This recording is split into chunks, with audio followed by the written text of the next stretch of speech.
అదేదో పువ్వు తీసుకొచ్చాడు నారదుడు, అది చూసి రుక్మిణీదేవి ఇంట్లో ఆయన ఇచ్చాడని, దానితో ఇప్పుడు ఉక్రోషపడిపోయి నాకు పారిజాత వృక్షం కావాలి అలిగిందని, దానికోసం కృష్ణుడు నానా తంటాలు పడ్డాడని నాటకాలు సినిమాలు తయారు చేశారు.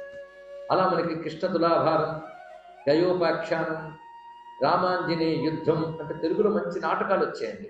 సినిమాలు రాకముందు వచ్చాయి.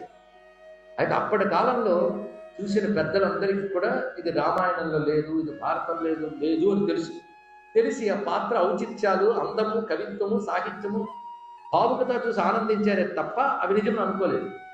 అయితే మనం అవే చూసాం కానీ పుస్తకాలు చదవలేదు కనుక అవే నిజాలని అలవాటైపోయాయి.